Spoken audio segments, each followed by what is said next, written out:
नमस्कार मित्रांनो, स्वागत आहे तुमचं पुन्हा एकदा आपल्या मराठी यूट्यूब चॅनेलवर। एका मोठ्या घरामध्ये दोघे म्हातारे आपल्या मुलासोबत आणि सुनेसोबत राहायचे। या दोघांचं वय झालं, दोघेही घरी आराम करायचे। महिला ही वृद्ध होती, ती बिमार राहायची म्हणून दिवसभर आपल्या खोलीमध्ये आराम करायची। पण तिचा नवरा हा नुकताच आर्मीमधून रिटायर झाला आणि तो आता घरी राहायचा। त्या दोघांचा मुलगा हा दुकानदार होता, त्यांच्याकडे मोठं दुकान होतं। तो दिवसभर दुकानामध्ये जायचा तर सून ही घर सांभाळायची, म्हणजे तिघेजणे दिवसभर घरी असायचे। म्हातारी सासू दिवसभर झोपून असायची।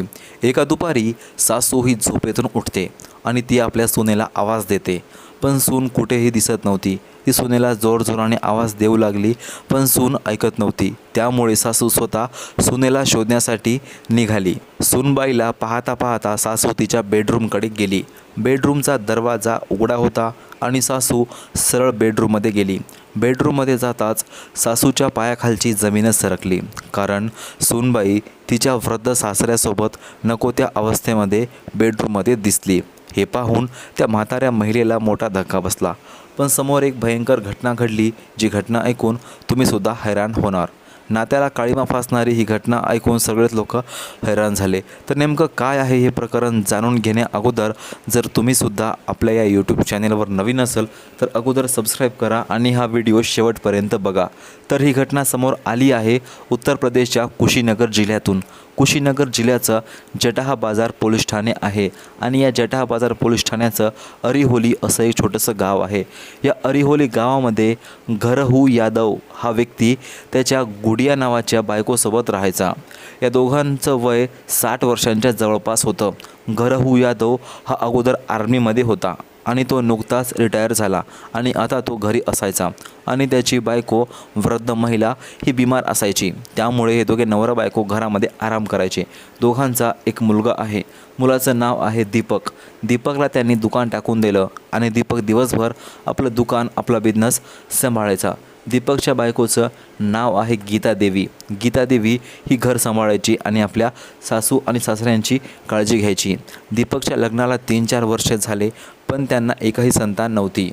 सूनबाई ही सर्व घर सांभाळायची, आपल्या सासूला आणि सासऱ्याला काय हवं काय नको या सगळ्या गोष्टी पाहत होती। आता दीपक हा दिवसभर घराच्या बाहेर असायचा। तो जास्त करून आपल्या कामाकडे लक्ष द्यायचा।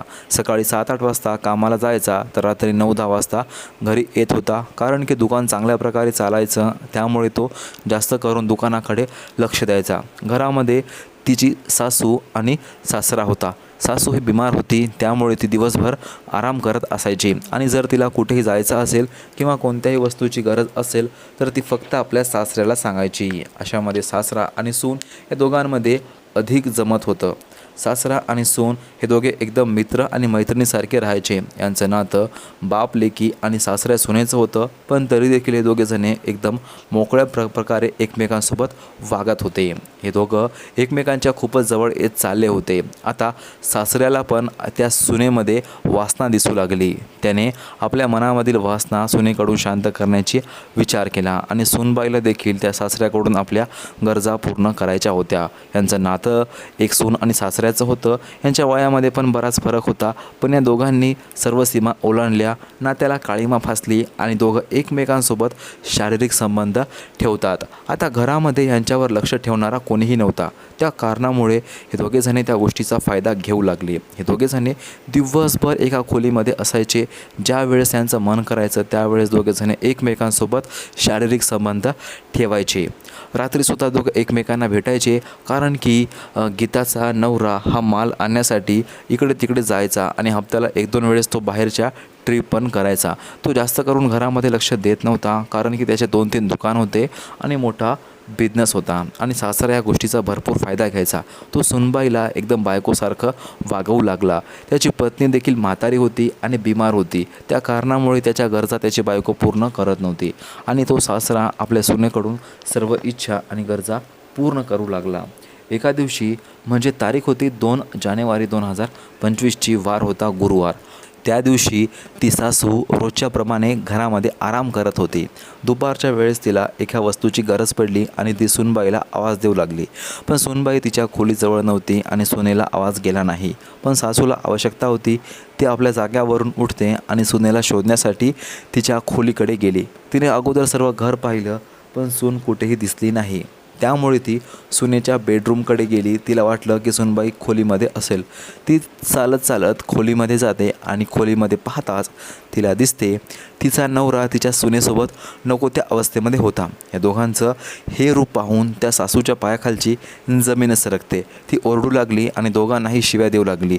सगळ्यात विशेष म्हणजे ती आपल्या नवऱ्याला ओरडू लागली की तुम्ही आपल्या मुलाच्या पत्नीसोबत असं कसं काय करू शकता. पण तो व्यक्तीही काही बोलत नव्हता. त्या दोघांनी आपापले कपडे घातले आणि दोघंही त्या महिलेची माफी मागू लागले. पण म्हातारी खूप रागीट होती आणि त्या दोघांचं ऐकून घेत नव्हती. ती आपल्या खोलीमध्ये गेली आणि मोबाईल घेऊन मुलाला सर्व काही सांगण्यासाठी फोन केला. तेवढ्यामध्येच सुनेने मोबाईल हिसकावून घेतला आणि सासऱ्याने आपल्या बायकोला समजून सांगण्याचा प्रयत्न केला. पण बायको ऐकून घेत नव्हती. त्या कारणामुळे सून आणि सासरा या दोघांनीही म्हातारीला जोरदार मारहाण केली.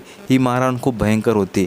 म्हातारी ही बेशुद्ध पडली. यानंतर या दोघांनी मिळून म्हातारीचा गळा आवळला आणि तिचा खून केला. त्यांच्या घराच्या मागे एक कन्स्ट्रक्शनचं काम चालू होतं. त्या कन्स्ट्रक्शनच्या सेप्टिक टँकमध्ये या दोघांनीही त्या म्हातारीची डेड बॉडी फेकून दिली आणि दोघेही संध्याकाळ होण्याची वाट पाहू लागले.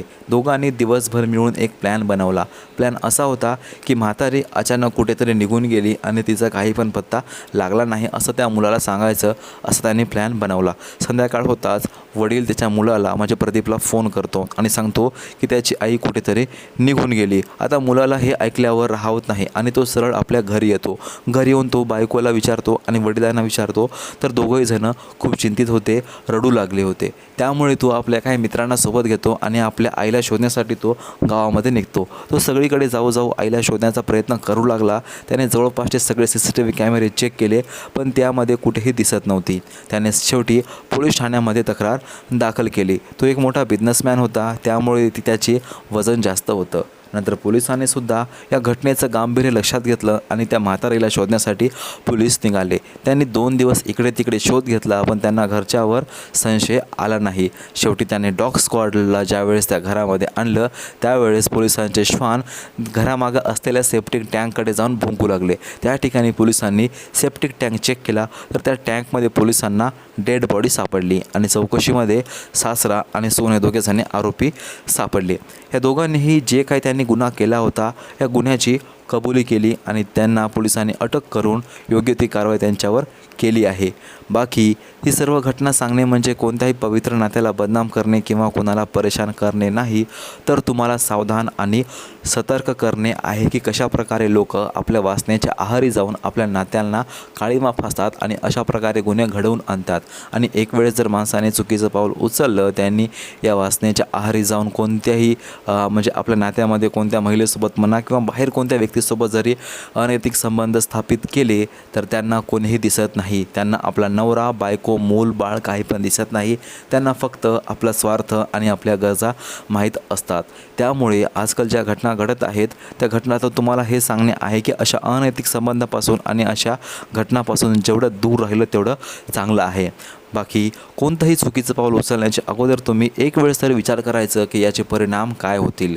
या चुकीच्या पावलामुळे आपल्या कुटुंबावर काय संकट येऊ शकते का, आपलं आयुष्य धोक्यामध्ये येऊ शकते का, असे विचार केल्याशिवाय आपण कोणतंही चुकीचं पाऊल उचलू नका. बाकी तुम्हाला या सर्व घटनेबद्दल काय वाटते, तुमच्या प्रतिक्रिया सर्व काही कमेंटमध्ये सांगा. आणि हा व्हिडिओ आवडला असेल तर लाईक करा आणि चॅनेलला सबस्क्राईब करा. आपण भेटूया पुन्हा एकदा अशाच सत्य घटनेसोबत.